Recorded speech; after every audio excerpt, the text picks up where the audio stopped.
I know you're gonna dig this. Hello and welcome to another Dom Says Moan, and today it's about the fact that the Royal Mail are going to be privatised, possibly. I mean, once again the Tories are in power, and once again they're just going to privatise something. But, you know, don't worry, I don't vote Labour either, and I don't vote Lib Dem, and quite frankly I think they're all as bad as each other. I cast a spoiled ballot. Last time I cast a spoiled ballot in the name of Harry Saxon. Look it up if you don't know, the relevance of that. Well, there's no relevance to it, I just picked that name, but it's a TV reference anyway. Google it, you'll find it. But while the Royal Mail obviously needs to modernise, their service is so bad at the moment, and quite frankly it can only get worse. For example, we used to have regular deliveries at regular times. Now it's whenever they feel like it, often in the middle of the afternoon, and always when you're out, so you just end up getting a card through your door. Sometimes they do that even when you're in, which is even more helpful. Not.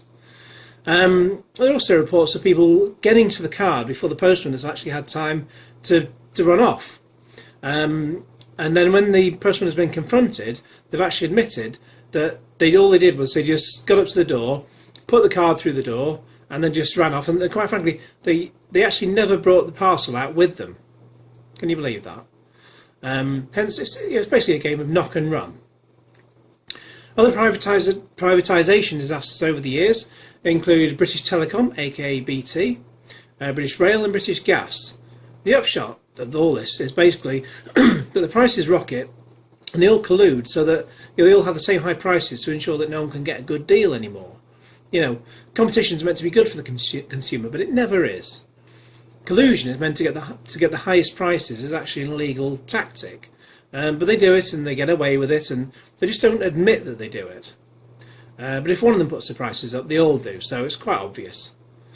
As for the Royal Mail, it's suffered because no one actually sends letters anymore. Emails kill all that off. Apart from business letters, obviously. However, they have received a boost from lots more parcels going through the system than used to, due to online shopping, but, well, you already know what the problem is with those. We're told that 150,000 employees will receive 10% of the shares, while the public can apply for the rest with a minimum amount of £750. But however, with a sell-off potentially planned within a matter of weeks, I'd like to see that happen. Well, actually not, I wouldn't. Royal Mail themselves are planning to strike on the issue beginning on October the 10th. But never mind their strikes, because as I say, the service has been terrible, and quite frankly, it's only going to get worse. I mean, when it comes to the problems I've had with them, I was carded repeatedly, with them clearly not even bothering to knock on any of the neighbours' doors, even though they claim they do. Especially if I worked on a Saturday and they come round, and then there are cars outside almost every single house, so they can't fail to find somebody in. But do they bother? No, not at all. This happens so often.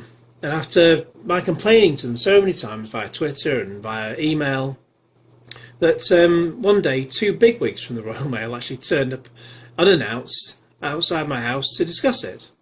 I only saw them because I just happened to be in. I don't normally answer the door. It's just what I do. And unless I know someone's coming round, obviously. And anyway, I was just happened to be off out at the time they arrived, so I gave them 5 minutes. Anyway, we made an arrangement which has been, which we have done in the past, but tended to fall by the wayside. That based on the shifts I work, for any parcels that won't fit through the normal letterbox, they'll hold on to them on days where I'm generally going to be out, and then bring them round on days I'm generally going to be in. That way, it saves us having to card me for the former days, and saves me having to take a trip to their bloody sorting office. So that's kind of working, but they did admit that if I'm out, the postman will only try my immediate next door neighbour, and no one else, even if there's lots of other cars in the street. It's a bit shit, quite frankly. The worst thing was when a PR company sent me a mug promoting a film. They didn't package it properly at all. As such, it smashed in the post.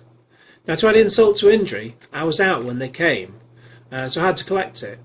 Even the guy who was handing me the package when I went to pick it up could tell it was smashed, and as you could just hear it when he handled the package.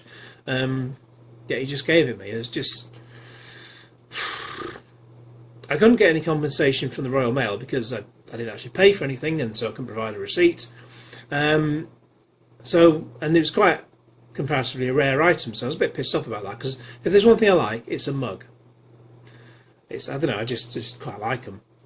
Eventually the PR company managed to get another one, and they sent it out to me, properly packaged this time.